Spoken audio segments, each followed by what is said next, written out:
પ્રકરણ 6 વ્યાપારી અને સમાજ। કોઈપણ દેશની સમૃદ્ધિ તથા પ્રામાણિકતાનું માપ કાઢવાનું સ્થળ વ્યાપાર કેન્દ્રો છે।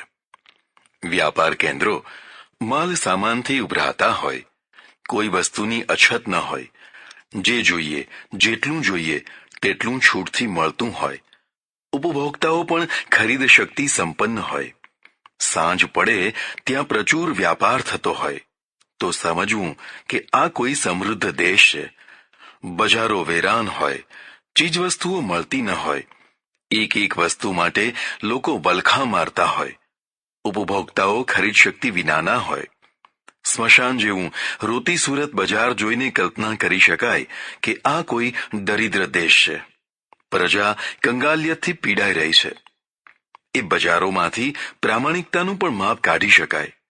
વ્યાપારી પૂરું જોગતો હોય, ભેળસેળ ન કરતો હોય, પોતાના જ હિતની માફક ગ્રાહકના હિતને પણ મહત્વ આપતો હોય, લેવડ દેવડમાં કદી વિશ્વાસભંગ ન થતો હોય, તો એમ સમજવું કે એ દેશની પ્રજા પ્રામાણિક છે।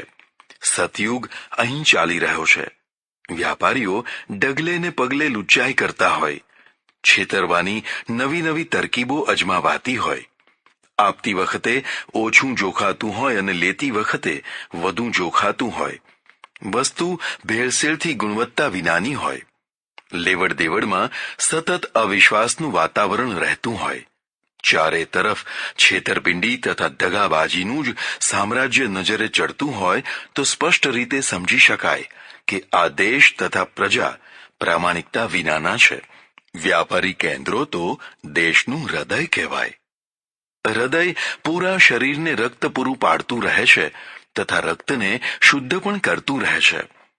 વ્યાપારી કેન્દ્રો પૂરા દેશને દૂર દૂર સુધીના પર્વતાળ, રેતાળ તથા ગાઢ જંગલોવાળા ભાગોને જીવન જરૂરિયાતનો પુરવઠો પૂરો પાડતા હોય છે। જો આ કેન્દ્રોને હાનિ પહોંચે તો પૂરી જીવન વ્યવસ્થાને હાનિ પહોંચી શકે છે। કોઈ પણ શાણા શાસક કદી વ્યાપારી કેન્દ્રોને હાનિ પહોંચાડતા નથી હોતા। વ્યાપારને ખોરવી નાખવાનું પરિણામ વર્ષો સુધી આર્થિક રિક્તતા ઊભું કરતું હોય છે। ઉચ્છૃંખલ કે આવેશયુક્ત રાજકીય નિર્ણયો એક જ હુકમથી બધું છિન્નભિન્ન તો કરી શકે છે, પણ છિન્નભિન્ન થયેલાને સેંકડો હુકમો કરીને પણ વ્યવસ્થિત નથી કરી શકતા। એટલે વ્યાપારને જેટલો વેગ મળે તેટલી જ પ્રજા સમૃદ્ધ બને, સુખી બને। હા, વ્યાપારી વર્ગ ઉપભોક્તાનું શોષણ ના કરે તે માટેની તત્પરતા શાસનની હોવી જોઈએ। ખરેખર તો યોગ્ય શાસનની આ જ કસોટી છે કે તે પ્રજાને કેટલી શોષણ મુક્ત કરી શકે છે। ચારે તરફ શોષાતી પ્રજા કોઈ અક્ષમ, દુર્બળ, અનાડી યા પક્ષપાતી શાસનનો ભોગ બની હોય છે, જેમાં વ્યાપારીઓ છૂટા હાથે પ્રજાને લૂંટતા હોય, વ્યાપારીઓને અધિકારીઓ લૂંટતા હોય, અધિકારીઓને નિયંત્રિત કરવાની ક્ષમતા કે આવડત સરકારમાં ના હોય, તેમાં પણ નિર્દોષ પ્રામાણિક લોકો હેરાન થતા હોય, જ્યારે ભ્રષ્ટ પણ ખુશામત કરનારાઓ પ્રમોશન મેળવતા હોય। આવી અંધાધુંધી સર્જનાર શાસન કદી લોક કલ્યાણ ન કરી શકે। શાસકીય સહકાર વિના કદી વ્યાપાર ખીલી શકે નહીં, અને વ્યાપારીઓના સહકાર વિના કોઈ શાસન કદી નિરાંતે રાજ્ય કરી શકે નહીં। બંને એકબીજાના પૂરક તથા પોષક બને, સાથે સાથે તેમનો સહયોગ પ્રજા હિતમાં હોય, પ્રજાના વિપક્ષમાં ન હોય। જો આ બંને પ્રજાના વિપક્ષમાં સહયોગી બને તો પ્રજાના દુઃખનો કોઈ પાર જ ન રહે। એટલે વ્યાપારી કેન્દ્રો દેશની આર્થિક તથા પ્રામાણિક સ્થિતિને દર્શાવનારું મીટર છે। આજના પ્રવચનમાં વ્યાપાર અને વ્યાપારી તથા ઉદ્યોગ અને ઉદ્યોગપતિને એક સાથે સંકલિત કરીને ચાલવાનું છે। વ્યાપારના વિકાસ વિના કોઈ પણ સમાજની સમૃદ્ધિ થવી શક્ય નથી લાગતી। સામાજિક જીવન ઉપર વ્યાપારી જગતની બહુ મોટી પકડ તથા અસર હોય છે, એટલે વ્યાપારીની મહત્તા આપોઆપ સમજી શકાય છે। વ્યાપારી વર્ગ દેશને, પ્રજાને સમૃદ્ધ પણ કરી શકે તથા શોષિત પણ કરી શકે। પ્રજાની સમૃદ્ધિ વિશે થોડા વિસ્તારથી ચર્ચા કરીશું। ભૌતિક સમૃદ્ધિના 4 પાયા છે: શ્રમ, મૂડી, વિજ્ઞાન અથવા તો ટેકનિક અને આયોજન. આ ચારેની સુચારુ વ્યવસ્થા ઊભી કરે તો તે સફળ શાસન. આ ચારેની ઉપેક્ષા કરે, વિશૃંખલ કરે યા કોઈના પક્ષપાત કરી કોઈને હડધૂત કરે તે શાસન કદી પણ સફળ ન થઈ શકે. પૂર્વગ્રહયુક્ત શાસક કદી પ્રજાનો સંતુલિત વિકાસ ન કરી શકે. આ પૂર્વગ્રહ પછી વિચારોનો હોય, નાત જાતનો હોય, આદર્શોનો હોય કે અકારણ હોય. કોઈ પણ પ્રકારનો પૂર્વગ્રહ વ્યક્તિની ક્ષમતાને હાનિ પહોંચાડતો જ હોય છે. રાજકર્તાને તો એ પારાવાર હાનિ પહોંચાડતો હોય છે, કારણ કે રાજકર્તાના પૂર્વગ્રહો તેની મહત્તા, ન્યાયપ્રિયતા તથા નિર્ણયો લેવાની ગુણવત્તાને ક્ષીણ કરી નાખતા હોય છે. પરિણામે તે વધુને વધુ વામન બનતો જતો હોય છે. પૂર્વગ્રહ પ્રેરિત નિર્ણયોથી અવ્યવસ્થા તથા અંધાધૂંધીનું પ્રમાણ વધવા લાગે છે. તેને ઠીક કરવા ફરી પાછા પૂર્વગ્રહ પ્રેરિત પગલાં ભરાય છે. એને પરિણામે અવ્યવસ્થા તથા અંધાધૂંધી ઘટવાની જગ્યાએ વધતી જ જાય છે. અંતે રાજકર્તા આ પ્રકારના રાજશાસનને કારણે બદનામ થઈને ફેંકાઈ જાય છે. એટલે હું તમને એક ખાસ વાત કહું છું. બ્રહ્મર્ષિ કરતા રાજર્ષિને સમાજ માટે ઘણી વધારે મહત્તા છે. બ્રહ્મર્ષિ એટલે કે સાધુ સંતો ભૂલ કરે તો તેના પરિણામ તેમને પોતાને જ મોટા ભાગે ભોગવવાના થાય. માનો કે હું જપ તપ અનુષ્ઠાન વ્રત કે ઉપવાસ વગેરે કોઈ બાબતમાં ભૂલ કરું તો તેનું નુકસાન મને થાય. પણ જો રાજર્ષિ એટલે કે રાજા ભૂલ કરે તો તેના પરિણામ માત્ર તેને જ નહીં, પૂરી પ્રજાને ભોગવવા પડે. તે પણ વર્ષો સુધી ભોગવવા પડે. એટલે બ્રહ્મર્ષિ રાગ દ્વેષ વિનાનો હોય તે તો જરૂરી છે જ, પણ રાજર્ષિ રાગ દ્વેષ કે પૂર્વગ્રહોથી મુક્ત હોવો જ જોઈએ. હિટલર યહૂદીઓ પ્રત્યેના પૂર્વગ્રહોથી પીડાતો હતો. પરિણામે તેની મહાન ક્ષમતા તથા શક્તિ તેના પૂર્વગ્રહોને સંતોષવામાં કામે લાગી. પરિણામે જર્મન પ્રજા તથા જર્મનીને ભયંકર વિનાશના દર્શન કરવા પડ્યા. જો તે સમતા રાખી શક્યો હોત તો તેની શક્તિ વત્તા યહૂદીઓની શક્તિઓથી ભવ્ય જર્મનીનું નિર્માણ થઈ શક્યું હોત. શક્તિ પ્રાપ્ત થતા અને એ પછી વધતા જો શક્તિશાળી માણસને સાવધાન રહેવા જેવી કોઈ ખાસ વસ્તુ હોય તો પોતાના પૂર્વગ્રહો છે. ભૂતકાળમાં જેના તરફથી વ્યક્તિને સુખ દુઃખ કે માન અપમાન મળ્યા હોય છે તેને તે ભૂલી શકતો નથી હોતો. તેમાં પણ ભલું કરનારને ભૂલી જતા વાર નથી લાગતી, પણ અપમાનિત કરનારને ભૂલી જવો બહુ કઠિન હોય છે. શક્તિ મળ્યા પછી વ્યક્તિનું પ્રથમ પગલું અપમાનનો બદલો લેવાનું થઈ જતું હોય છે. જો સફળતા મળે તો એ જ પ્રક્રિયાને વધારતા રહેવાની કુવૃત્તિ વધે છે. જો નિષ્ફળતા મળે તો શક્તિના છેલ્લા અંશ સુધી આ જ ધંધો કરતા રહેવાની માનસિક બીમારી લાગુ પડે છે. બંને સ્થિતિમાં હાનિ જ છે. ખરેખર નિર્માણ કરી શકાય તેવી સ્થિતિ પ્રાપ્ત થઈ, પણ પૂર્વગ્રહોએ તેને બરબાદીમાં નાખી. એટલે રાજર્ષિ એટલે કે રાજા યા નેતા જો સમભાવવાળો હોય તો જ સફળ તથા કલ્યાણકારી શાસનની શક્યતા થઈ શકે. રાજર્ષિ હમણાં કહ્યા તે 4 પાયા શ્રમ, મૂડી, ટેકનિક અને આયોજનનું સંકલન કરે. ચારેને યથાયોગ્ય સ્થાન મળે. ચારે એકબીજાના પૂરક બને તો ખારા રણમાં વસેલી પ્રજા પણ સમૃદ્ધ થઈ શકે. જો આ ચારે એકબીજાના વિરોધી થઈ જાય યા એક બેને કાઢી જ નાખવામાં આવે તો નંદનવનમાં વસેલી પ્રજા કંગાળ બની જાય. ગરીબમાં ગરીબ પ્રજા પાસે પણ જેનો કદી અભાવ નથી હોતો તે શ્રમ કુદરતી મૂડી છે. વ્યક્તિ માત્ર પાસે થોડા ઘણા અંશમાં આ મૂડી હોય જ છે, પણ શ્રમ મૂડીની અપેક્ષા રાખતો હોય છે. મૂડી શ્રમને ખરીદે છે. મૂડી અને શ્રમનું પ્રમાણ અસંતુલિત થઈ જાય ત્યારે એકબીજાના શોષક બને છે. પ્રાચીન કાળમાં શ્રમનું ભયંકર શોષણ થયું છે. 12 કલાક સુધી અને કેટલીક વાર તો તેથી પણ વધારે સમય સુધી કારમી મજૂરી કરાવીને પૂરું પેટ પણ ન ભરાય તેટલું જ વળતર આપવામાં આવતું. વ્યક્તિને પશુની માફક ગુલામ બનાવવામાં આવતી તથા પશુ જેવો જ તેની સાથે વ્યવહાર કરવામાં આવતો.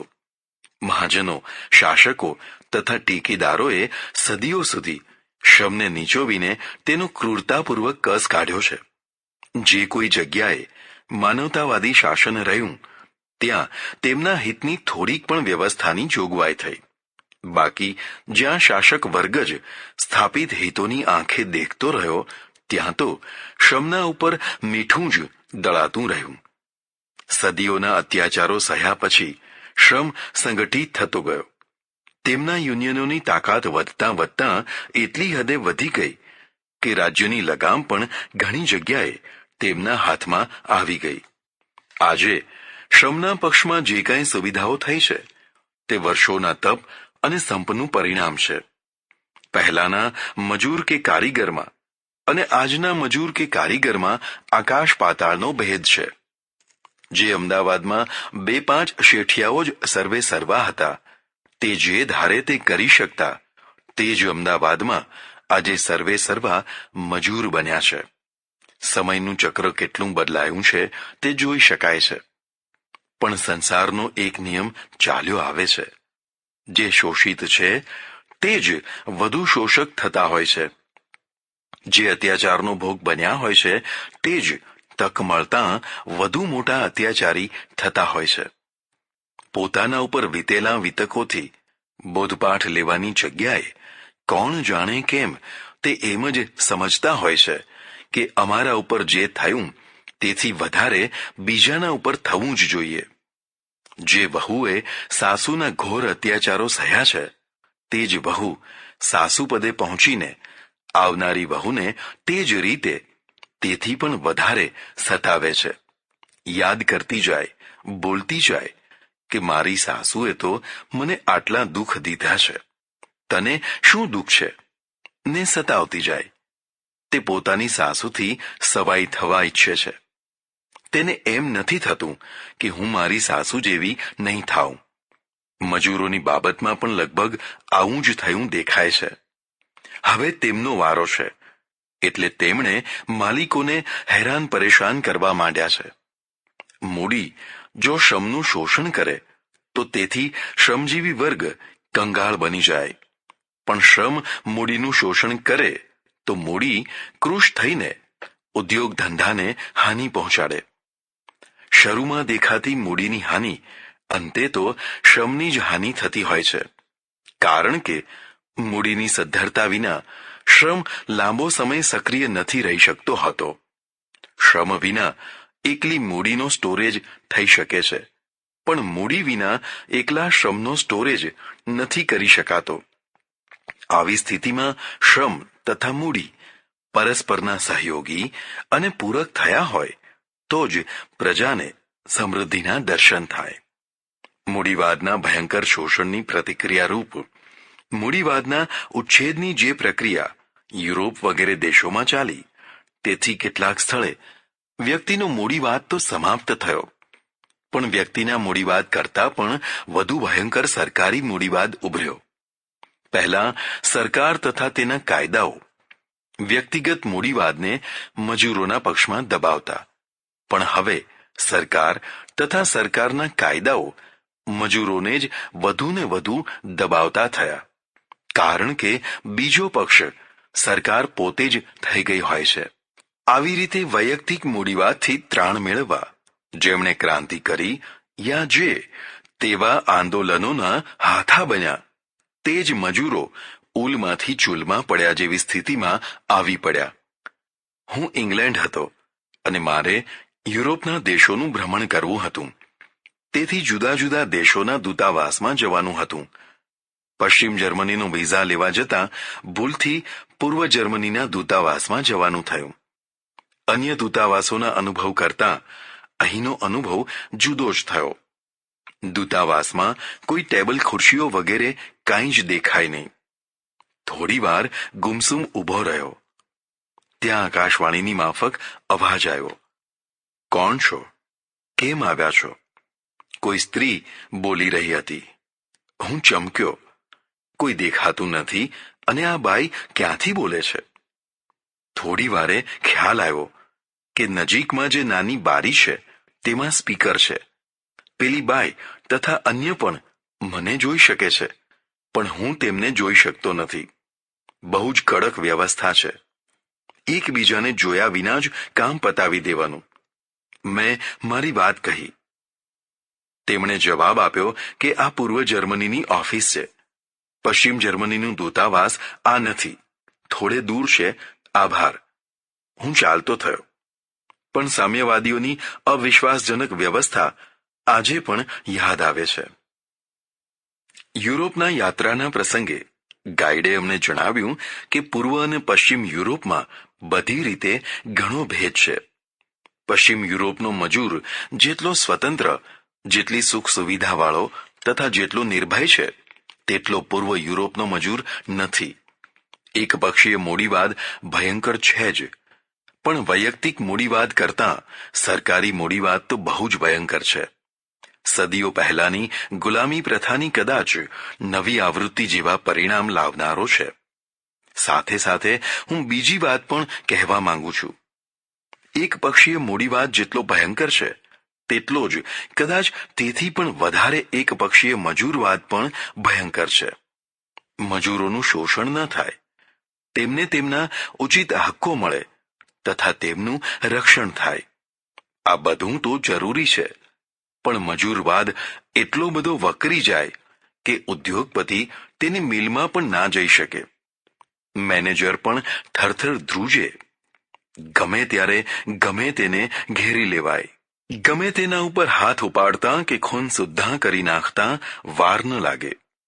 યુનિયનોના આગેવાનો વિવેક તથા ગંભીરતાપૂર્વક પક્ષ વિપક્ષનો ખ્યાલ કર્યા વિના માત્ર એકપક્ષીય રીતે વર્ત્યા કરે અને દાદાઓ જેવું ભયજનક વાતાવરણ સર્જે, આ બધું યોગ્ય ના કહેવાય.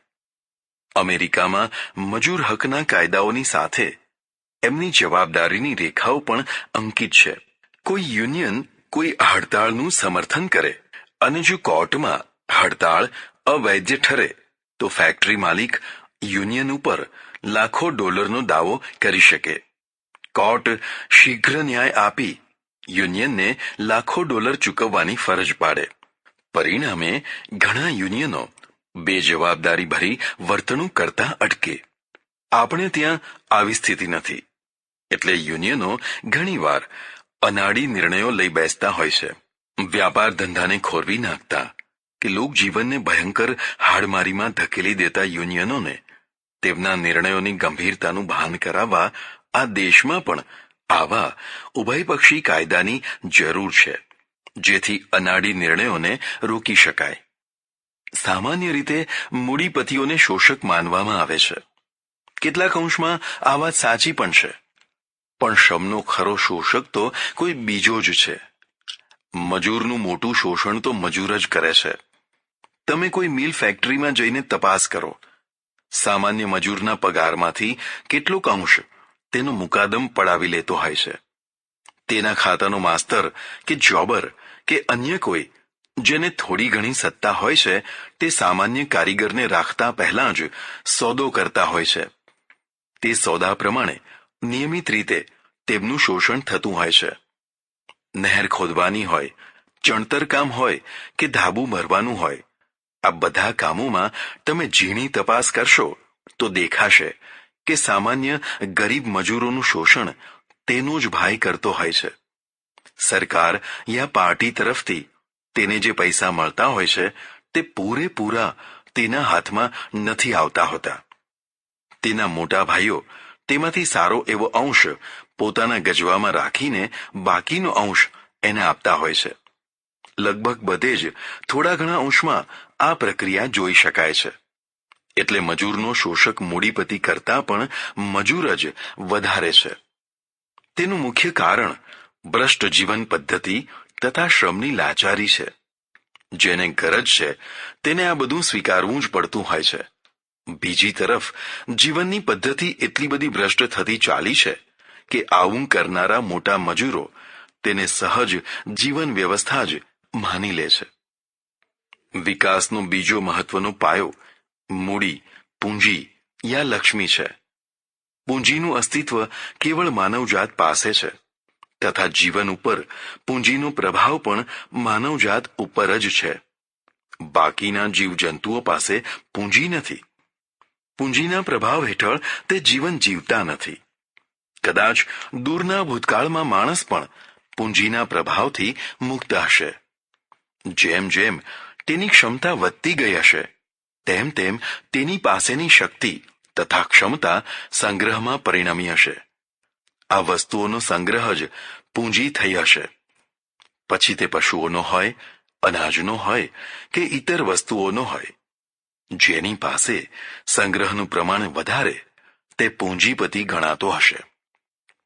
લાંબા ગાળે વિનિમય વ્યવહારના ક્ષેત્રો વિકસતા વસ્તુ વિનિમય માત્રથી ચોક્કસ તથા સ્પષ્ટપણે વ્યવહાર વિનિમયમાં અસુવિધા થતા નિશ્ચિત મૂલ્ય ધરાવતી મુદ્રાનું સર્જન થયું હશે. ગાયને બદલે અનાજ કે અનાજને બદલે ગાય લેવા કરતા મુદ્રાથી ગાય તથા મુદ્રાથી અનાજ લેવાની વ્યવસ્થા વધુ સ્પષ્ટ તથા સગવડભરી થઈ ગઈ. આ મુદ્રાઓ અત્યાર સુધી અનેક આકાર પ્રકારવાળી તથા જુદા જુદા મૂલ્યો ધરાવતી થઈ છે. આ મુદ્રાઓ એટલે કે ચલણી નાણાં એ જ તો પૂંજી છે. વ્યાપારે વસતી લક્ષ્મી. આ પ્રમાણે વધુમાં વધુ આ પૂંજી વ્યાપારીઓ પાસે ભેગી થઈ શકતી હોય છે. જો કે હવે આ નિયમનો એકાધિકાર રહ્યો નથી. અન્ય ક્ષેત્રવાળા પણ પૂંજીપતિ થતા હોય છે. આપણે ત્યાં વ્યક્તિવાદના મૂળ ઊંડા હોવાથી ધર્મ અને રાજનીતિની માફક વ્યાપારિક ક્ષેત્રમાં પણ વ્યક્તિનિષ્ઠ વ્યાપાર જ વધુ રહ્યો છે. અર્થાત એક શેઠ પોતાની પૂંજી દ્વારા વ્યાપાર કરે, સફળતા મળે તો વધતો વધતો તે કરોડાધિપતિ થાય. પણ ઠેઠ સુધી તે એકલો જ, તેનું કુટુંબ તેનામાં આવી જાય, વ્યાપાર કરતો હોય. ભલે તે રાજની કક્ષાનો નગરશેઠ બને, પણ તે હોય એકલો જ, એટલે કે તેનું જ કુટુંબ માત્ર. પશ્ચિમના લોકોએ વ્યાપારિક ક્ષેત્રમાં એક નવી તથા મહત્વની ક્રાંતિ કરી. તેમણે પૂંજી ઊભી કરવા કંપની પ્રથા શરૂ કરી. 2, 5 કે 10 જણ મળીને પોતાની મૂડીને ભેગી કરી મોટી મૂડી બનાવે, અથવા તો શેર હોલ્ડરો બનાવીને સામાન્યમાં સામાન્ય માણસને પણ કંપનીમાં હિસ્સેદાર બનાવે. આ પદ્ધતિથી પૂંજી ઊભી કરવાનું સરળ બન્યું. પૂંજી ઊભી કરી શકાય એટલે તેનો ઉદ્યોગ વ્યાપારમાં પ્રચુરતાથી વિનિમય પણ થવા લાગ્યો. પરિણામે વિકાસમાં ઝડપ આવી. આપણું વ્યક્તિવાદી માનસ આ પદ્ધતિથી દૂર રહ્યું. એટલે પૂંજી બહુ મોટા પ્રમાણમાં ઊભી ના થઈ શકી. જેની પાસે થોડી ઘણી પૂંજી હતી તે પોતાના જ કુંડાળામાં સંતુષ્ટ તથા પોતાના સમકક્ષ કોઈ નથી તેવી ખુમારીમાં મસ્ત હતા.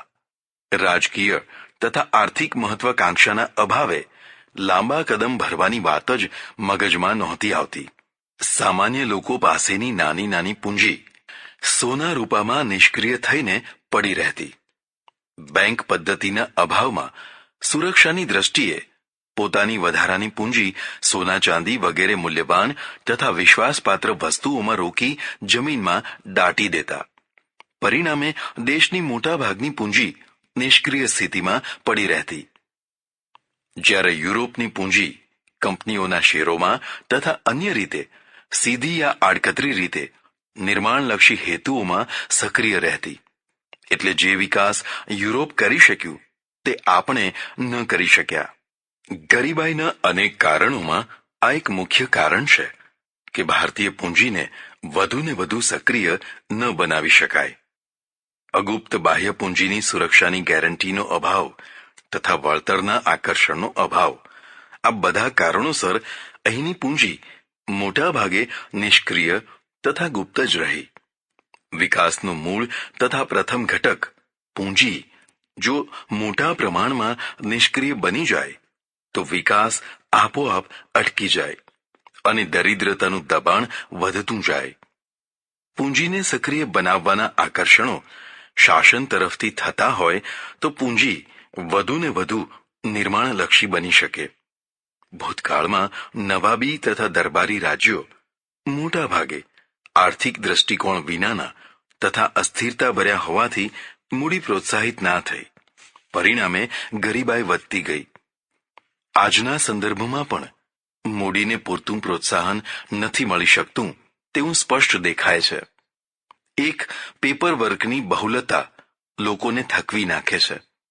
નાનામાં નાની દુકાન કરવા માટે પણ કોણ જાણે કેટલા ફોર્મ ભરવા પડે. કેટલી ઓફિસોના કેટલા નાના મોટા સાહેબોને સલામ કરવી પડે. આ બધું કર્યા પછી પણ કેટલા સમયે કામનો નિવેડો આવશે તે કહેવું મુશ્કેલ છે. અતિશય ભ્રષ્ટાચારી જીવન પદ્ધતિથી લોકો ત્રાસી ગયા છે. વધારે પડતું પેપર વર્ક વધારે વિલંબ તથા વધારે ભ્રષ્ટાચારને પ્રોત્સાહિત કરે છે. પેપર વર્ક ઓછામાં ઓછું તદ્દન જરૂરી હોય તેટલું જ રાખવું જોઈએ. બહુ ચોપડા ચીતરવાથી કાંઈ વધુ ચોકસાઈ નથી થતી હોતી. અભિમન્યુના ચક્રાવાની માફક જુદી જુદી ઓફિસોના ચક્રવ્યૂહનું ભેદન કરીને કોઈ 7મા કોઠે પહોંચી જાય તો પણ વીજળી, પાણી, કાચો માલ અને છેવટે મજૂર યુનિયનોનું કાયમી દબાણ, છાશવારે ચાલતી વ્યાપારી નીતિ, આ બધા વચ્ચે વ્યાપારી તથા ઉદ્યોગપતિની શક્તિ ચૂસાતી રહેતી હોય છે. જો ભ્રષ્ટાચારી જીવન પદ્ધતિને નાથી શકાય તથા મૂડીને પ્રોત્સાહિત કરી શકાય તો જ ગરીબાઈની સમાપ્તિ કરી શકાય. હિન્દુ ધર્મ દેવદેવીઓના પ્રતીકોથી ઉભરાઈ રહ્યો છે. જીવનની પ્રત્યેક મહત્વપૂર્ણ શક્તિને કોઈ દેવદેવીનું રૂપ આપવામાં આવ્યું છે. મેં ઘણી તપાસ કરી પણ મને શ્રમ દેવતાનું સ્વરૂપ ન મળ્યું.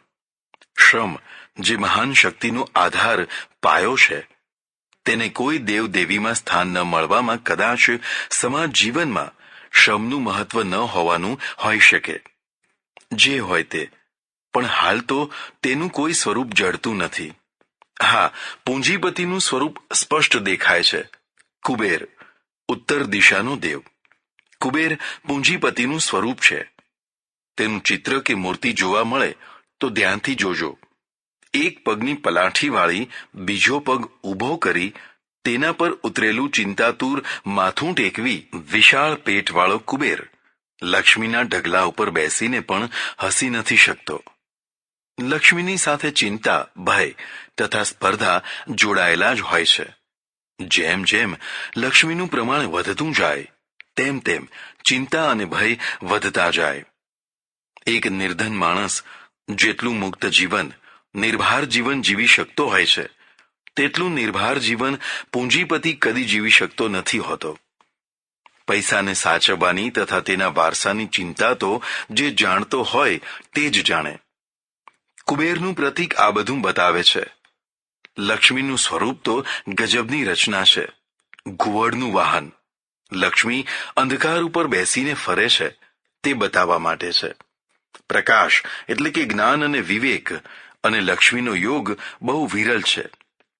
સીધી સાદી, સરળ તથા નમ્ર વ્યક્તિને પણ જો લોટરી લાગી હોય તો ક્ષણભરમાં બદલાયેલું તેનું રૂપ નવાઈ પમાડે તેવું હશે. વ્યાપારીઓમાં જે નમ્રતા તથા ઠાવકાઈ જોવા મળે છે તે તો બિઝનેસ ટ્રીકનો એક ભાગ છે. કોઈ કાપડની દુકાને ચડતા જ જાણે વહાલા વેવાઈ પધાર્યા હોય તેવું મધુર સ્મિત વેરતો મીઠો આવકાર. ચા મંગાવું કે કોફીની જટ દઈને ઓફર અને તમે નાના કહેતા રહો ત્યાં તો સામેની હોટલવાળાને બરાડીને 4 બાદશાહી આવવા દેજોનો ઓર્ડર છૂટી જ ચૂક્યો હોય. તેમના વિવેક વિનયથી તો તમે દબાયા હો જ ત્યાં તો પાછી આ બાદશાહી ચા. પણ રખે એમ સમજતા કે ખરેખર બાદશાહી ચા તમને પીવા મળશે. હોટલવાળા સાથે ગુપ્ત સંધિ છે કે અમે ગમે તેમ બાદશાહી બોલીએ પણ તમારે તો જે લાવતા હો તે જ લાવવી. ભાવ તો ચાલુનો જ મળશે. એટલે બાદશાહીના નામે તમે તો ચાલુ જ પીવાના. પણ એ ચાલુનો ચાર્જ પણ 10-20 ગણો તમારે જ ચૂકવવાનો. ખરીદ થતા માલ ઉપર વધુ ભાવ આપીને. એટલે વ્યાપારીઓની નમ્રતા અને વિવેક વગેરે ગેરસાપેક્ષ હોય છે. જેની સાથે કાંઈ જ ગરજ નથી હોતી તેની સાથેનો વ્યવહાર જુઓ તો ખરા સ્વરૂપનો ખ્યાલ આવે. લક્ષ્મીનું વાહન ઘુવડ મૂકવા પાછળ આ હેતુ રહેલો છે. લક્ષ્મી લાલ ગુલાબી કમળ ઉપર ઊભા છે. સૌંદર્ય તથા ઐશ્વર્યનું પ્રતીક રક્ત કમળ છે. લક્ષ્મીપતિ કુરૂપ હોય તો પણ લોકો તેને સુરૂપ માને. લોકો રૂપાળીમાં રૂપાળી કન્યા તેને પરણાવવા તૈયાર થાય, કારણ કે વરાવનારા મા બાપો તથા વરનારી કન્યાઓ મોટા ભાગે લક્ષ્મીના પ્રભાવથી અંજાઈ ગયેલા હોય છે. સુરૂપ ગરીબ છોકરા કરતાં કાળો કુબડો પણ જો ધન કુબેર મળતો હોય તો તેની પસંદગી પહેલા થાય છે, કારણ કે દેહના સૌંદર્ય કરતાં લક્ષ્મીનું સૌંદર્ય ઘણું વધુ છે. લક્ષ્મીની બંને બાજુએ બે સફેદ હાથીઓ સતત કળશ ઢોળીને અભિષેક કરી રહ્યા છે. યશ અને કીર્તિના પ્રતીક સમા આ સફેદ હાથીઓ છે. લક્ષ્મીથી જેટલો તત્કાળ યશ મેળવી શકાય તેટલો બીજા કોઈથી ના મેળવી શકાય. વ્યાવહારિક ઉદારતા એ યશ છે, પારમાર્થિક ઉદારતા એ કીર્તિ છે. પોતાના નોકર, ચાકર, ભાઈ ભાંડુ, કુટુંબ, જ્ઞાત વગેરેની સાથે થતા વ્યવહારમાં દેખાતી ઉદારતાથી વ્યક્તિ યશસ્વી થતી હોય છે. ધાર્મિક, સામાજિક તથા અન્ય પરોપકાર પ્રવૃત્તિઓમાં થતી ઉદારતાથી વ્યક્તિ કીર્તિમાન થતી હોય છે. યશ અને કીર્તિનો જય જયકાર તે અભિષેક છે. લક્ષ્મીપતિ જો ઉપયોગ કરી જાણે તો તેની લક્ષ્મી તેનો જય જયકાર કરાવી દે. જો મક્ખીચૂસ થઈને કશું ના કરે તો અપયશના જોડા પણ ખવરાવે. લક્ષ્મી એટલે કે પૂંજીનું આ પૌરાણિક સ્વરૂપ સમજવા જેવું છે. આપણે મૂળ વાત પર આવીએ. પૂંજી કોઈ પણ રાષ્ટ્રની કરોડરજ્જુ છે. સૈનિક અભિયાનથી હારેલો દેશ જો ક્ષમતા હોય તો જટ બેઠો થઈ શકે છે, પણ જો અર્થતંત્ર છિન્ન ભિન્ન થઈ ગયું હોય તો ક્ષમતા હોવા છતાં પણ જટ બેઠા નથી થઈ શકાતું. અને આ અર્થતંત્રની કરોડરજ્જુ વ્યાપાર તથા ઉદ્યોગ છે. એમ કહી શકાય કે સૈનિક દ્રષ્ટિએ કોઈ દેશને હરાવ્યા વિના તેનું સત્યાનાશ વાળવું હોય તો તેના અર્થતંત્રને છિન્ન ભિન્ન કરી નાખો. અર્થતંત્રને છિન્ન ભિન્ન કરી નાખવું હોય તો તેના વ્યાપાર તથા ઉદ્યોગને છિન્ન ભિન્ન કરી નાખો. બસ આટલું થતાં જ આખો દેશ દેવાળિયો થઈ જશે. પ્રબળ અર્થતંત્રની પીઠ ઉપર જ સૈનિક અભિયાનો કરી શકાતા હોય છે. જો અર્થતંત્ર જ તૂટી પડ્યું હોય તો સૈનિક અભિયાનો આત્મહત્યાનો જ સોદો બની જતા હોય છે. એટલે વ્યક્તિની મૂડી હોય કે રાષ્ટ્રની મૂડી, ઉત્પાદક ક્રિયાશીલ મૂડીનું જતન થવું જોઈએ. મૂડીને ધક્કો એ અર્થતંત્રને ધક્કો હશે. આ ધક્કો શાસનના અનાડીપણાથી પણ વાગે, મજૂરોના એકપક્ષીય લાભ માટેના આંદોલનોથી પણ વાગે, ઓફિસરોની ભ્રષ્ટ નીતિથી પણ વાગે તથા ખુદ પૂંજીપતિઓના ખોટા નિર્ણયોથી પણ વાગે.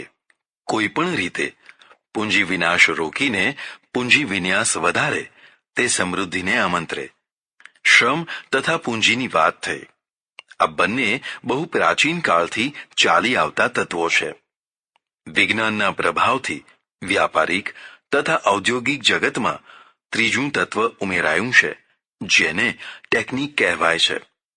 ટેકનિકનો લાભ ચારે દિશાને મળે છે. કઠોર શ્રમથી મુક્તિ, લાંબા સમયની જગ્યાએ અલ્પ સમયમાં કાર્યસિદ્ધિ, ગુણવત્તાની શ્રેષ્ઠતા તથા પ્રચુર માત્રામાં ઉત્પાદન, આ ચાર મુખ્ય લાભો ટેકનિકના વિકાસથી થયા છે. 100 મણનો પથ્થર 100 ફૂટ ઊંચે ચડાવવો હોય તો સેંકડો મનુષ્યો મળીને ઘણી વસ્તુઓ ભેગી કરીને ઘણા લાંબા સમયે સફળ થઈ શકે. પણ એ જ પથ્થરને ક્રેન દ્વારા તેટલી જ ઊંચાઈએ માત્ર 3-4 માણસો મળીને ચપટી વગાડતા વિના જોખમે પહોંચાડી શકે. જે કામ વર્ષોમાં થાય તે કામ ટેકનિકની સહાયથી દિવસોમાં થઈ શકે છે. યુરોપ તથા અમેરિકાની સમૃદ્ધિમાં આ ટેકનિકનો મહત્વનો ભાગ છે. આપણા દારિદ્ર્યમાં ટેકનિકનો પૂરતો ઉપયોગ ના કરવાની સ્થિતિ પણ કારણભૂત છે.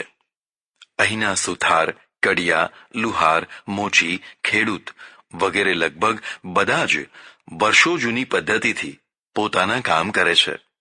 પરિણામે તેમનો શ્રમ અનેક ગણા પરિણામ નથી લાવી શકતો તથા વસ્તુની ગુણવત્તા પણ બરાબર સુધારી શકાતી નથી. આપણે જૂનવાણી માનસના છીએ. હંમેશા પ્રાચીન કાળની ભવ્યતાના ગીતો ગાયા કરીએ છીએ.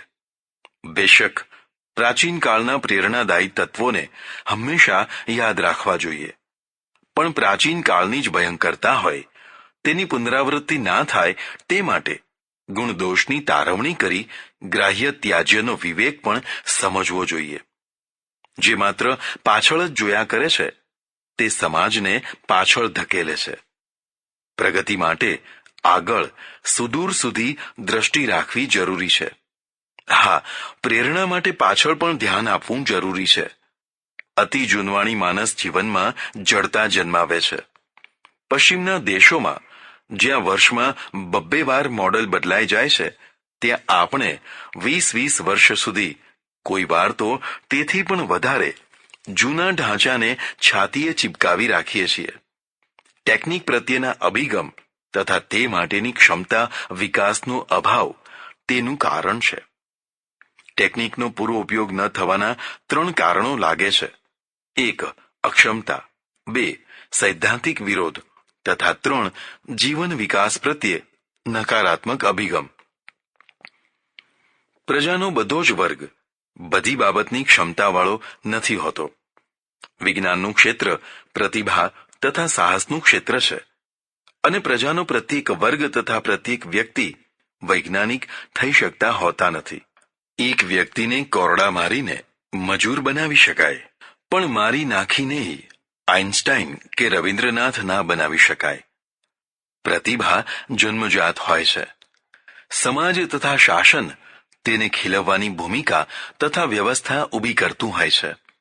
જો સમાજ તથા શાસન આ પ્રકારનું વલણ ન રાખે તો પ્રતિભા કાં તો વિકસી નથી શકતી અથવા વિકસેલી પ્રતિભા વિદેશ ખેંચાઈ જાય છે.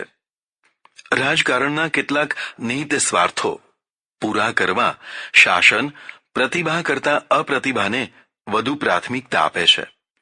બેવડા ધોરણોથી વ્યક્તિનું મૂલ્ય થાય છે. 75% ઉત્તીર્ણ એક વ્યક્તિ કરતાં 45% ઉત્તીર્ણ અન્ય વ્યક્તિને સરસાઈ મળે છે. પ્રતિભાનું આવું અપમાન તથા ઉપેક્ષા ભાગ્યે જ કોઈ બીજા દેશમાં થતું હશે. આ તો મેં કાયદેસર થતી ગરબડનો ખ્યાલ આપ્યો. વગર કાયદે, પક્ષપાતી તથા ભ્રષ્ટાચારી વલણોથી કોણ જાણે કેટલાય નાર્લિકરો, કેટલાય હરગોવિંદ ખુરાનાઓ ત્રાસીને આ દેશથી પરદેશ ચાલ્યા ગયા હશે અને આજે પણ ચાલ્યા જતા હશે. અમેરિકાની સમૃદ્ધિ તથા સર્વોપરિતામાં દુનિયાભરમાંથી સ્વીકારેલા વૈજ્ઞાનિકોનો મોટો ફાળો છે. જ્યારે આપણે આપણા ઘરના જ રત્નોને એક તો નથી ઓળખી શકતા અને ઓળખીએ તો નથી ન્યાય આપી શકતા. ભારતનું બુદ્ધિધન વિદેશ તરફ દોટ મૂકે છે. તેનું કારણ તથા નિવારણ સમય રહેતા જો નહીં કરવામાં આવે તો આ દેશ મલાઈ કાઢી લીધેલા દૂધ જેવો થઈ જશે. પહેલા કહ્યું એમ સમાજ વૈજ્ઞાનિક અભિગમ વિનાનો છે. ધર્મો વિજ્ઞાનને વિપક્ષી સમજી તેનો વિરોધ કરે છે. વ્યક્તિ તથા સમષ્ટિના દુઃખોના વાસ્તવિક કારણો શોધવાની જગ્યાએ ભૂત પ્રેતની બાધાઓ, તાવીજો, બીજા કર્મકાંડોની ભરમાર છે. તૂટી પડતા સ્કાયલેબથી ભારતને બચાવવા એક સંસ્થા ગામે ગામ ગાયત્રી યજ્ઞો કરવા બેસી જાય. આ તે કેવું યુગ નિર્માણ કહેવાય. પ્રતિદિન થતા આકાશ, સ્થળ તથા જળના અકસ્માતોમાં સેંકડો માણસો માર્યા જતા હોય છે. સ્કાયલેબનો પછડાટ પણ કદાચ જો વસ્તીવાળા ક્ષેત્ર ઉપર થાય તો પણ એ વિમાન પડવાથી થતા વિનાશ જેટલો થાય. તેવી આપત્તિને હિંમતથી સહી લેવાની તત્પરતા પ્રજામાં ભરી હોય તો કંઈકે યુગ નિર્માણ કર્યું ગણાય. તેની જગ્યાએ પ્રજાને ભીરુ તથા કાલ્પનિક હવાતિયા મારતી કરવી, તેને યુગ નિર્માણ કહેવું એ ખાતરને બદલે મીઠું વાપરીને ખેતી વધારવા જેવું છે. પ્રજામાં ધાર્મિક અભિગમ હોવો જોઈએ, પણ સાથે સાથે વૈજ્ઞાનિક અભિગમને પણ સ્થાન હોવું જોઈએ. વૈજ્ઞાનિક દ્રષ્ટિનો સદંતર વિરોધ કરીને માત્ર ધાર્મિક દ્રષ્ટિથી આપણું જીવન પ્રકાશ થોડો અને અંધકાર વધુ એવું થશે. ધર્મ એ જ સૂક્ષ્મ કહેવાય જે વિજ્ઞાનને સ્વીકારી શકે તથા પચાવી શકે. વિજ્ઞાનથી બીતો ફરે તે ધર્મ નહીં, પણ અંધશ્રદ્ધાની ખાડ છે, જેમાં ચુસ્ત ધાર્મિકો પટકાઈ મરતા હોય છે. વિજ્ઞાન પણ એ જ કલ્યાણકારી બને જે ધર્મની આણમાં વિચારે. ધર્મની સાચી આણની ઉપેક્ષા કરનારું વિજ્ઞાન સુખ કરતાં દુઃખ જ વધુ વાવતું હોય છે. યુગદ્રષ્ટા ધર્મગુરુ આ બંનેના કલ્યાણકારી તત્વો એકબીજાના સહાયક તથા પોષક બનાવે. આ રીતે સમાજમાં વિજ્ઞાનની ટેકનિકની ભૂમિકા તૈયાર થાય. ફરી કહી દઉં કે વિજ્ઞાનનો વિકાસ કરવાની ક્ષમતા યા ત્રેવડ ભારતીય પ્રજામાં પૂરેપૂરી છે, પણ શાસન અને સમાજની પરિસ્થિતિ બહુ સહાયક નથી. જો આ બંનેની પરિસ્થિતિ સુધરે તો અહીં કેટલાય આઇન્સ્ટાઈનો પેદા થઈ શકે તેમ છે. વિજ્ઞાનનો સિદ્ધાંતની દ્રષ્ટિએ વિરોધ કરનારો અહીં પ્રબળ વર્ગ છે. તેના પુરસ્કર્તા નેતાઓ મોટી પ્રતિષ્ઠા ધરાવે છે.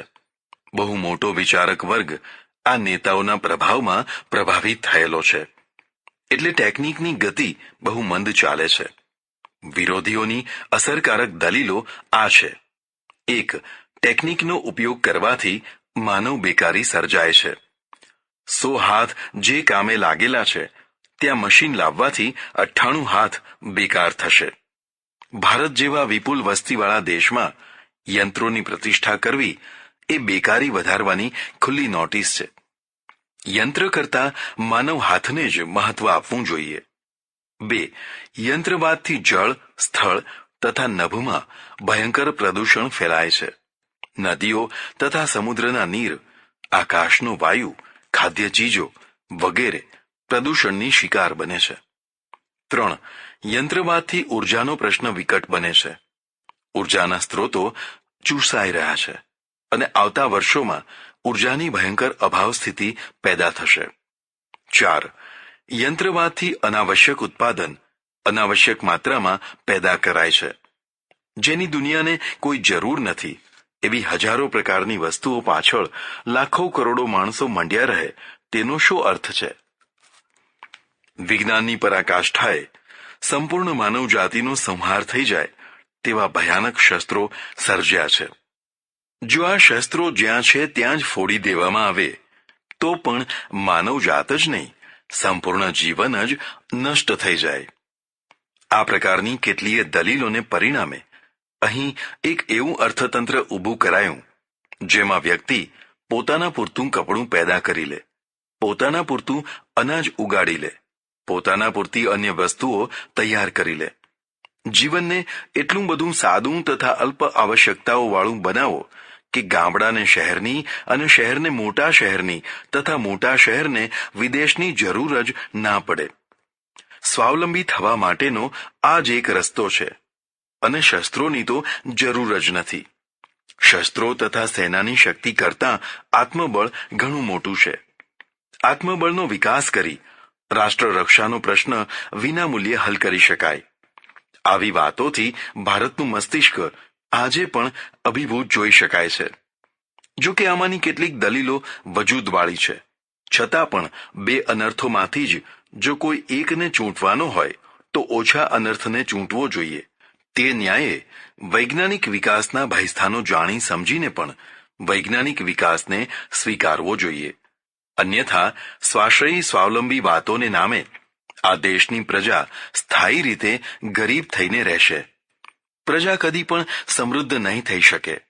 એટલું જ નહીં પણ તે વધુને વધુ પરાશ્રયી તથા પરાવલંબી થતી જશે. જરા વિસ્તારથી વિચારીએ. નિકાસ દ્વારા રોજગારી. ટેકનિકથી માનવ બેકારી સર્જાવાની વાત સાચી હોવા છતાં પણ તે સાપેક્ષ છે. જો તમારું અર્થતંત્ર સ્વલક્ષી અર્થાત માત્ર ઉદરલક્ષી હોય તો તે વાત સાચી છે, પણ જો તમારું અર્થતંત્ર નિકાસલક્ષી હોય તો તે વાત સાચી નથી. તમારો શ્રમ તથા ઉત્પાદન વિશ્વભરના દેશો માટે હોય તો બેકારીનો પ્રશ્ન ઘણો હળવો થઈ જાય છે. તમારી પાસે કુદરતે કાચા માલના ઢગલા કર્યા છે. વિશાળ માનવ સમૂહ શ્રમ માટે છે. જો મૂડી રોકાણને પૂરી તક મળે અને વ્યવસ્થિત આયોજન થાય તો વિશ્વભરના બજારો મેડ ઇન ઇન્ડિયાથી ઉભરાવા લાગે. અહીંના બંદરોથી જનારો પાકો માલ હુંડિયામણની થેલીઓથી ભારતની તિજોરીઓ ભરી દે. આજે હુંડિયામણના 80% પેટ્રોલિયમ પાછળ ખર્ચાઈ જાય છે. બાકીના 20%થી તો શું શું ખરીદી શકાય? હુંડિયામણની આ તંગી નિર્મિત માલની નિકાસથી દૂર કરી શકાય. મશીન, કાપડ, દવાઓ, ઇલેક્ટ્રોનિક વસ્તુઓ, શસ્ત્રો, અનાજ વગેરે એકે એક વસ્તુઓનું ઉત્પાદન સ્વલક્ષી હેતુઓ માટે નહીં પણ નિકાસલક્ષી દ્રષ્ટિથી કરવામાં આવે તો બેકારી ફેલાવાની જગ્યાએ બેકારી નિવારણની સક્ષમ ભૂમિકા થઈ શકે. પ્રદૂષણનો ઉકેલ, વૈજ્ઞાનિક પ્રક્રિયાઓનો વિકાસ. યંત્રવાદથી પ્રદૂષણની સમસ્યા વધે છે તે વાત સાચી છે, પણ તેનું સમાધાન યંત્રવાદની સમાપ્તિથી નહીં પણ વૈજ્ઞાનિક પ્રયત્નોથી કરવું ઉચિત છે. અમેરિકા જેવા આધુનિક દેશમાં જેટલું પ્રદૂષણ છે તેના કરતાં ભારતમાં મોટા શહેરોમાં વધુ પ્રદૂષણ છે, કારણ કે તેમણે પ્રદૂષણ નિવારણની સભાનતા રાખીને કડક કાયદાઓથી પ્રદૂષણ ફેલાવનારા તત્વોને નિયંત્રિત કર્યા છે. જ્યારે આપણે ત્યાં એવું નથી થઈ શક્યું. અહીંની રિક્ષાઓ, ટ્રકો, ટ્રેક્ટરો જેટલા ધુમાડા છોડતા ફરે છે તેવું ધુમાડા છોડતું એક પણ વાહન ત્યાં જોવા નહીં મળે. તરત જ તેને બંધ કરી દેવાય. આવું જ ફેક્ટરીઓના ધુમાડા તથા પાણી નિકાલની વ્યવસ્થા માટે છે. એટલે આ પ્રશ્ન સાચો હોવા છતાં પણ જો વૈજ્ઞાનિક પ્રક્રિયાને વિકસાવવામાં આવે તો તેનું સમાધાન શક્ય છે. એક તો ઉર્જાનો, બળતણનો કોઈ એવો વિકલ્પ મળી આવે જેમાં પ્રદૂષણનું પ્રમાણ ના હોય યા અલ્પ હોય. સૂર્યશક્તિ યા એટમ શક્તિ વગેરે આશ્વાસનપ્રદ છે. ઉર્જાના સ્ત્રોત. ઉર્જાના સ્ત્રોતો સુકાઈ રહ્યા છે તે વાત સાચી છે, પણ સાથે સાથે નવા સ્ત્રોતો તૈયાર પણ થઈ રહ્યા છે. સૂર્ય, સમુદ્ર તથા વાયુ વગેરે અમાપ શક્તિ ધરાવતા સ્ત્રોતો ઊભા જ છે. આ સ્ત્રોતોને દોહવાની પ્રક્રિયા સરળ થઈ જાય તો ભારત જેવા દેશ માટે તો સોનાની વર્ષા થઈ ગણાય. વિજ્ઞાનને આ દિશામાં વધુ સક્ષમ બનાવવું જોઈએ. ભવિષ્યમાં કશું નહીં રહે માટે અત્યારથી જ કશું ના કરવું તેવા નિરાશાવાદી વલણ કરતા ભવિષ્યમાં ઘણા અજ્ઞાત દ્વારો ખુલી જશે તેવી આશા સાથે જીવવું ઉત્તમ છે. ટેકનિકથી એટલે કે યંત્રોથી અનાવશ્યક વસ્તુઓ અનાવશ્યક માત્રામાં ઉત્પન્ન થવા લાગે છે. આ વાત સાચી હોવા છતાં પણ સાપેક્ષ છે. આવશ્યક અને અનાવશ્યક શું છે તેનો નિર્ણય માત્ર મારી યા તમારી દ્રષ્ટિએ જ ના કરી શકાય. મને જે વસ્તુ અનાવશ્યક લાગતી હોય તે જ વસ્તુ બીજાને અતિ આવશ્યક લાગતી હોય. તેવો જ મારી આવશ્યકતાના સ્વરૂપ વિશે પણ વિકલ્પ કરી શકાય. જીવનને અલ્પ આવશ્યકતાવાળું બનાવવાથી કદાચ કોઈ વ્યક્તિ સુખી થઈ શકે, પણ આ જ પ્રક્રિયાથી કોઈ દેશનું અર્થતંત્ર કદી સમૃદ્ધ ના થઈ શકે. વ્યક્તિ સહજ રીતે સગવડ સુવિધા ઈચ્છતી હોય છે. અગવડ તેને ગમતી નથી. અગવડોને સહી લેવાનું શીખવાડવું તેના કરતાં અગવડો દૂર કરવાનું શીખવાડવું વધુ સારું છે. અગવડો સહી લેનારી પ્રજાનું મસ્તિષ્ક બૌદ્ધિક ક્ષેત્રની અલ્પતાને કારણે કાં તો પ્રમાદી બની જાય છે કાં તોફાનું જગાવતું થાય છે. જ્યારે અગવડો સામે જજુમનાર પ્રજા માટે બૌદ્ધિક ક્ષેત્રની અતિ વિશાળતા હોવાથી તેનું મસ્તિષ્ક નવી નવી વૈજ્ઞાનિક શોધોમાં લાગ્યું રહે છે. બાકીની પ્રજા ઉપર હંમેશા તે સરસાઈ ભોગવે છે. વિજ્ઞાનનો તિરસ્કાર કરનાર પ્રજા હંમેશા લાચારી તથા આધીનતા ભોગવતી રહે છે. ચરમ વિકાસને કારણે અણુબોમ્બ, હાઇડ્રોજન બોમ્બ તથા ન્યુટ્રોન બોમ્બ જેવા ભયંકર વિનાશકારી શસ્ત્રો પેદા થયા છે. પૂરી માનવજાતનો સંહાર થવા બેઠો છે. જો આ વિજ્ઞાન ના વિકસ્યું હોત તો આજે દુનિયા ઉપર જે મહાવિનાશની તલવાર તોળાઈ રહી છે તે ના તોળાઈ હોત. આવી દલીલ પણ ખોટી નથી, છતાં એક પક્ષીય તથા સાપેક્ષ છે. એક પક્ષીય એટલા માટે કે આ ભયંકર વિનાશકારી શસ્ત્રોનું જમા પાસું પણ છે. જો આ શસ્ત્રો પેદા થયા ના હોત તો છેલ્લા કેટલાય વર્ષોથી વિશ્વ જે રાહતનો દમ લઈ રહ્યું છે તે ના લઈ શક્યું હોત. અણુયુદ્ધના ભયથી મોટા યુદ્ધો નથી થતા. 5, 10 કે 15 દિવસના ચમકલા થઈને અટકી જાય છે, કારણ કે બધા પક્ષો સર્વનાશથી ડરી રહ્યા છે. બેશક તેનું ઉધાર પાસું તો છે જ, પણ તેનું જમા પાસું પણ છે. આવતીકાલના મહાવિનાશમાં કદાચ તે શસ્ત્રો નિમિત્ત બનશે, પણ આજની શાંતિમાં તો તેમનો બહુ મોટો ફાળો છે. આ શસ્ત્રો ના હોત તો રશિયાની સેના પશ્ચિમ યુરોપમાં તથા પશ્ચિમ યુરોપની સેના રશિયામાં ક્યારનીએ ફરી વળી હોત. બાકીની દુનિયામાં પણ આ જ સ્થિતિ સર્જાઈ હોત. વિશ્વના દેશોને જે સ્વાધીનતાની મુક્ત હવા મળી રહી છે તે ક્યારનીએ બંધ થઈ ગઈ હોત. ખુદ ભારત પોતાની સ્વાધીનતા ટકાવી શક્યું હોત કે કેમ તે વિશે શંકા છે. સાપેક્ષ એટલા માટે કે શસ્ત્ર શક્તિનો વિકાસ શત્રુ પક્ષના વિકાસની અપેક્ષાએ થતો હોય છે. એક પક્ષ તલવાર બનાવે એટલે બીજો પક્ષ તેથી સવાયું શસ્ત્ર બનાવે. આ રીતે આજની સ્થિતિ સર્જાય છે. વિજ્ઞાન ન હતું ત્યારે પણ આ શસ્ત્ર દોટ સરસાઈ મેળવવા ચાલતી જ હતી. જે લોકો વ્યાવહારિક થઈને શસ્ત્ર વિકાસ તરફ વળ્યા તે લાભમાં રહ્યા. જે લોકો આદર્શ ઘેલા થયા કે મતિભ્રષ્ટ થઈને શસ્ત્ર વિકાસની ઉપેક્ષા કરતા થયા તે કરુણ રીતે ક્રૂરતાના મોતે મર્યા. તેમના આર્થિક વિકાસને કે સાંસ્કૃતિક વિકાસને તે રક્ષી ના શક્યા. તેની પછાત સ્થિતિ આક્રમણખોરોને આક્રમણ કરવા લલચાવતી રહી. ફરી ફરીને તે આક્રમણનો શિકાર થતા રહ્યા તથા નામોશી ભર્યો પરાજય પામતા રહ્યા. એટલે શસ્ત્ર વિકાસ કરવો કે ના કરવો તે એકપક્ષીય વાત નથી, સાપેક્ષ છે. બધાની તત્પરતા વિના તે શક્ય નથી. બધાને તત્પર બનાવી શકવા એ પણ શક્ય નથી દેખાતું. કદાચ આ દિશામાં પણ કોઈ શક્યતા ઊભી કરી શકે તો તે શક્તિશાળી રાષ્ટ્ર જ કરી શકે. શક્તિહીન રાષ્ટ્રોથી કશું થઈ શકે નહીં. વિગ્રહની શક્તિમાં જ શાંતિની શક્તિ રહેલી હોય છે. વિગ્રહની પ્રબળ શક્તિ વિના મળેલી શાંતિ કાં તો દયાને આધીન હોય છે કાં શરણાગતિની શાંતિ હોય છે. સૈદ્ધાંતિક રીતે જે વિજ્ઞાન તથા વૈજ્ઞાનિક વિકાસનો વિરોધ કરે છે તથા માત્ર હાથ ઉદ્યોગ દ્વારા અલ્પ અપેક્ષાવાળી આવશ્યકતાઓમાં સ્વાવલંબી થવાની વાતો કરે છે, તે એક તરફ તે પ્રજાને કાયમી દારિદ્ર્યમાં ઘસડી રહ્યા છે, તો બીજી તરફ એથી પણ ભયંકર નુકસાન માનસિક તથા બૌદ્ધિક ક્ષેત્રમાં કરી રહ્યા છે. માનસિક રીતે આવા માણસો મહત્વાકાંક્ષા વિનાના થઈ જતા હોય છે. તેમનું જગત તથા ક્ષેત્ર બહુ જ નાનું થઈ જતું હોય છે. તેમની ઈચ્છાઓ માત્ર સ્વલક્ષી યા ઉદરલક્ષી થઈ જતી હોય છે. બાકીના સંસારથી તે પાછળ ને પાછળ પડતા જતા હોય છે. આવું માનસ ધરાવતો સમાજ બૌદ્ધિક શૂન્યતા યા મંદતાનો શિકાર થતો જાય છે. જો લાંબા સમય સુધી આવી પ્રક્રિયા ચાલુ રહે તો પૂરી પ્રજા તથા પૂરું રાષ્ટ્ર બધી જ દ્રષ્ટિએ નિર્બળ થઈ જતું હોય છે. ભારતીય પ્રજાના મસ્તિષ્કમાં અનેક પૂર્વગ્રહોની સાથે આ ઉદરલક્ષી પૂર્વગ્રહ પણ બેઠેલો છે.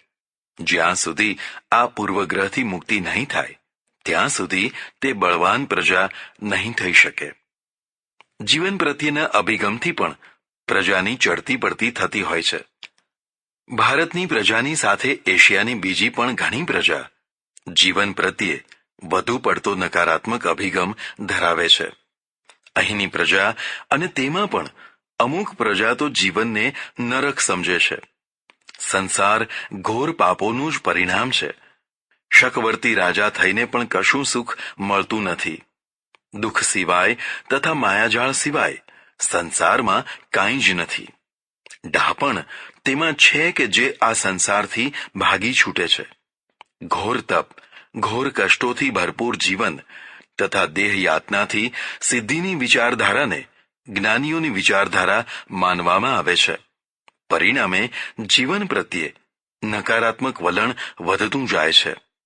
તપ, ત્યાગ, વૈરાગ્ય, જ્ઞાન વગેરે વધુ ને વધુ સ્વલક્ષી થઈને આધ્યાત્મિક સ્વાર્થનું પ્રમાણ વધારે છે.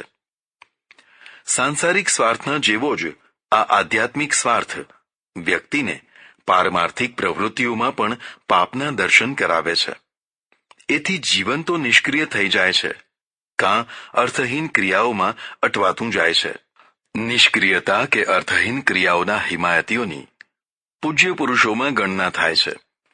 આ પ્રકારની ધાર્મિકતા યા આધ્યાત્મિકતા પ્રજાની વાસ્તવિક દુઃખસ્થિતિને દૂર કરવામાં સહાયક નથી થતી.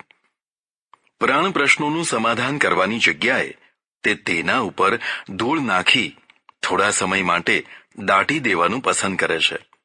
એકવાર પ્રશ્નોને દાબી દેવાની કળા હાથમાં આવ્યા પછી માણસ વધુ ને વધુ નકામો થતો જાય છે. જીવન તો પ્રશ્નની સામે જજુમવામાં છે, તેનું સમાધાન કરવામાં છે. તેને દાટી દેવાથી તે કંઈ મટી જતા નથી. થોડા જ સમયમાં અનેક ગણી ભયંકરતા લઈને તે પાછા ફૂટી નીકળતા હોય છે. અતિ ભોગમય જીવન તો આત્મઘાતી છે જ, પણ અતિ નિવૃત્તિ એટલે કે નિષ્ક્રિયતામય જીવન પણ કલ્યાણકારી નથી. બંને છેડાએ વિનાશ છે, મધ્યમાં જ કલ્યાણ છે.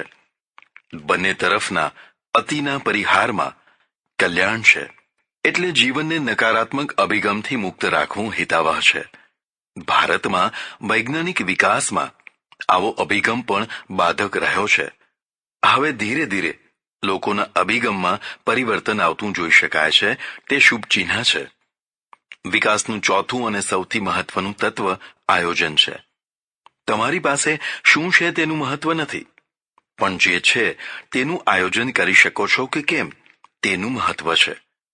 પુષ્કળ હોવા છતાં પણ જો આયોજન ના હોય તો હાથમાં નિષ્ફળતા જ આવતી હોય છે.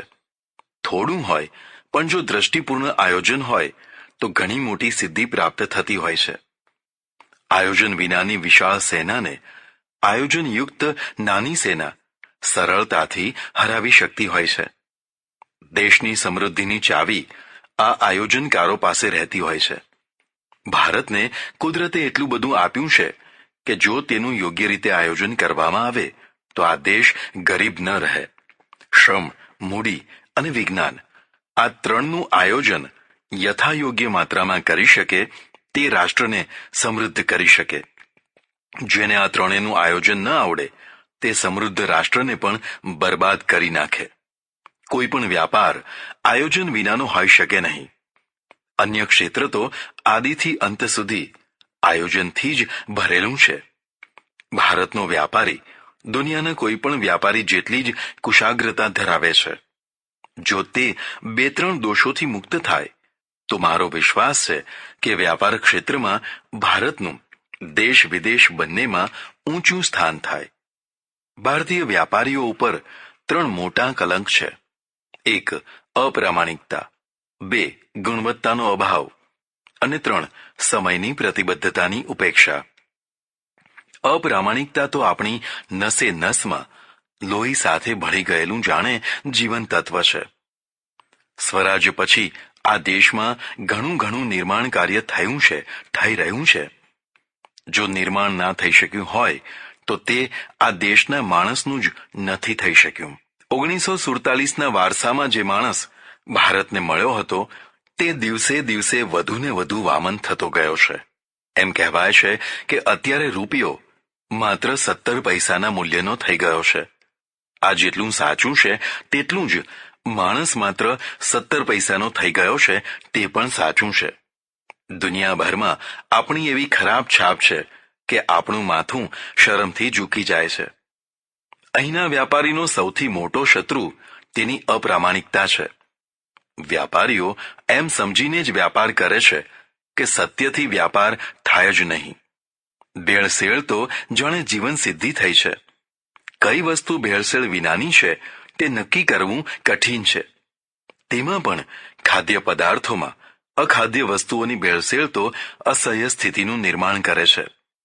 સારું બતાવી હલકું પધરાવી દેવું, ઓછું આપવું, અનિશ્ચિત ભાવતાલ કરવા, રકઝક કરીને પછી જ સોદો કરવો, આ બધું આપણા નાના તથા મોટા બંને પ્રકારના વ્યાપારીઓની ખાસિયત થઈ ગઈ છે. એને કારણે લોકો વ્યાપારીઓને હંમેશા શંકા તથા અવિશ્વાસની નજરે જુએ છે. ગુણવત્તા એટલે કે ક્વોલિટીની તો જાણે આપણને પડી જ નથી હોતી. હલકામાં હલકી વસ્તુ બનાવી કેમ કરીને લોકોને પધરાવી દેવી, તેની કળામાં જ જાણે વ્યાપારની સફળતા આવી જાય છે. આજે પરદેશી વસ્તુનો મોહ લોકોને કેમ લાગ્યો છે? સ્વદેશી વસ્તુઓ પ્રત્યે કેમ આકર્ષણ નથી થતું? કારણ કે ગુણવત્તાની વિશ્વસનીયતામાં બહુ મોટો ફરક છે. આંખ મીચીને પણ પરદેશની વસ્તુ મોંઘા ભાવે લેવા લોકો તૈયાર હોય છે, કારણ કે ગુણવત્તા, ટકાઉપણું, ક્ષમતા વગેરે બાબત તેને પૂરો વિશ્વાસ હોય છે. એમ કહેવું કે પરદેશનો આંધળો મોહ તેમાં કારણભૂત છે તે બરાબર નથી. રાષ્ટ્રવાદનું સર્ટિફિકેટ મેળવવા હલકી, તકલાદી, ગુણવત્તા વિનાની બનાવટી વસ્તુઓ ખરીદવાની અનિવાર્યતા સ્વીકારવા સામાન્ય પ્રજા તૈયાર ના હોય. તે તો પોતાના પૈસાનું પૂરું વળતર ઈચ્છે છે. રાષ્ટ્રવાદની તીવ્ર ભાવના જગાવવા પોતાના ઉત્પાદનની ગુણવત્તાને સુધારવી જ જોઈએ. લોકો ગૌરવથી કહી શકે કે આ અમારા દેશની વસ્તુ છે. એની બરોબરી કરે તેવી કોઈની પાસે? ભારતીય વ્યાપારી એક તો ગુણવત્તા તરફ પૂરું ધ્યાન આપતો નથી અને પ્રારંભિક ગુણવત્તાને પણ ટકાવી રાખતો નથી.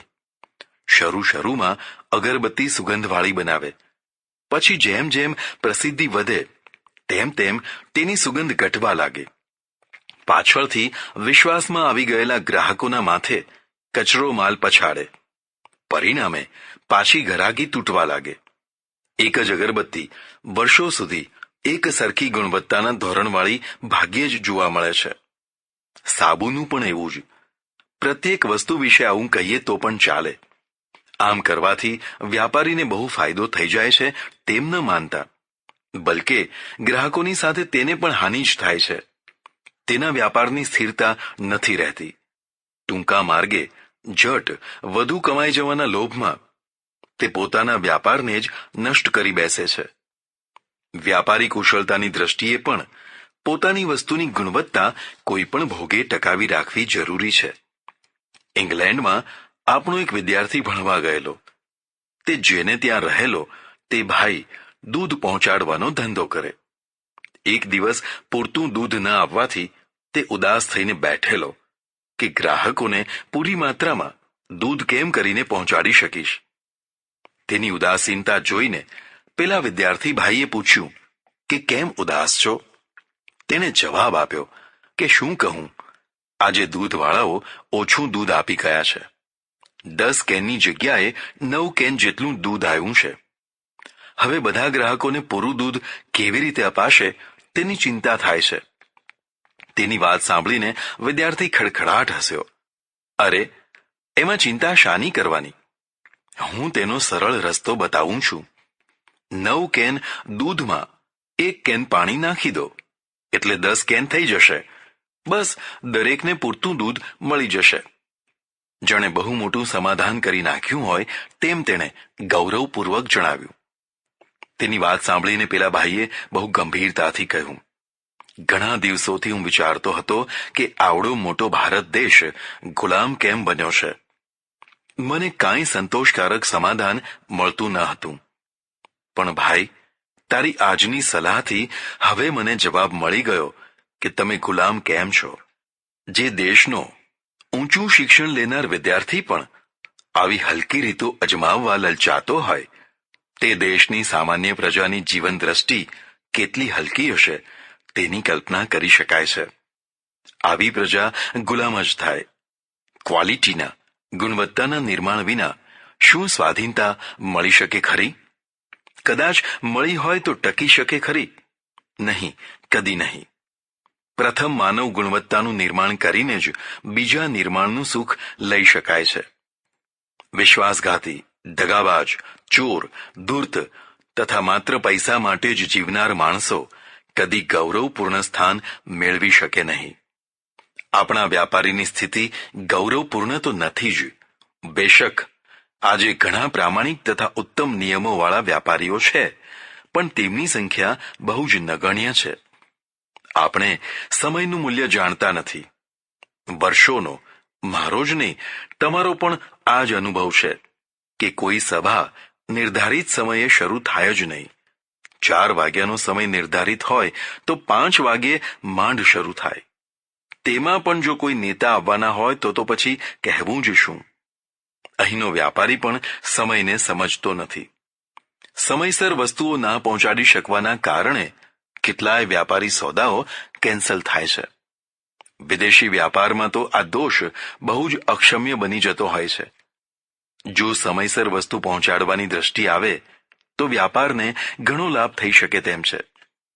ફરીથી કહું છું, પ્રામાણિકતા, ગુણવત્તા તથા સમયબદ્ધતા, આ 3 તત્વો જો ભારતીય વ્યાપારીની નસે નસમાં પ્રસરી જાય તો આખા વિશ્વમાં જાપાનની માફક ભારત પણ અગ્રણી સ્થાન મેળવી શકે.